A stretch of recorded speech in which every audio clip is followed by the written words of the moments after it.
কালো গেঞ্জি গায়ে পুলিশের সামনে বুক টান করে দাঁড়ায় আবু সাইদ।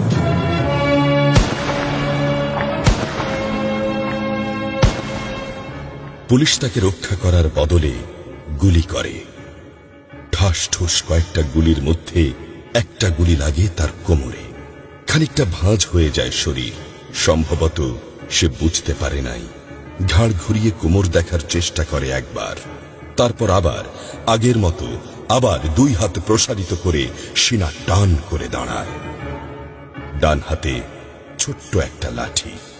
বিশ্ববিদ্যালয়ের প্রধান ফটকের পাশে বেশ কয়েকজন পুলিশ, হাতে রাইফেল, রাইফেলের তাজা গুলি, আবারও গুলির শব্দ। পরে গুলিটা কোথায় লাগলো বোঝা গেল না।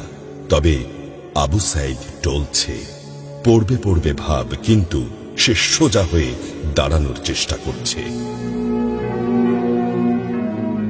গুলি খাওয়ার আগে ফেসবুকে তার শেষ পোস্ট ছিল, যতদিন বেঁচে আছেন মেরুদণ্ড নিয়ে বাঁচুন। সেজন্যই হয়তো গুলি খাওয়ার পরও সোজা হয়ে দাঁড়াতে চাইছিল, কিন্তু পারছিল না। আবু সাইদের মেরুদণ্ড সোজা থাকলেও শরীরটা মাটির দিকে ক্রমশ ঝুলে পড়ছিল।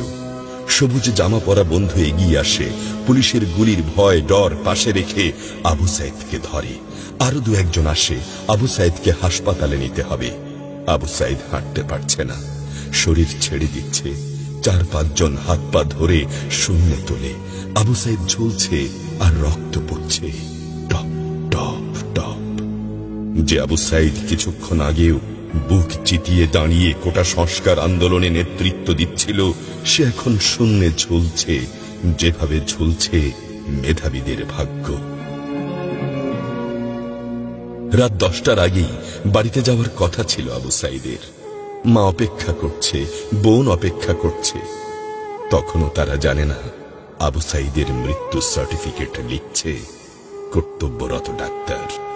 নাম আবু সাইদ, পিতা মকবুল, ঠিকানা বাবনপুর, পীরগঞ্জ, রংপুর। বয়স 25। মৃত্যু কারণ আগমনের সময় মৃত্যু। তারিখ 16/7/24, রাত 8টা 5 minute. Serial number 240434, Rangpur medical college হাসপাতাল। পরিবারের একমাত্র শিক্ষিত ছেলেটা খুন হয়ে গেছে।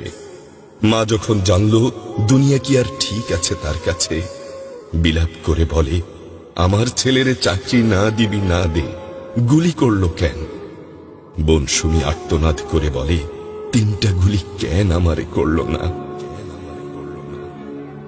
আবু সাইদ ফেসবুকে আরো লিখেছিল, যদি আজ শহীদ হই তবে আমার নিথর দেহটা রাজপথে ফেলে রাখবেন।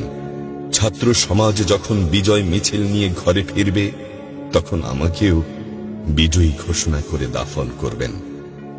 একজন পরাজিতের লাশ কখনো তার মা বাবা গ্রহণ করবে না।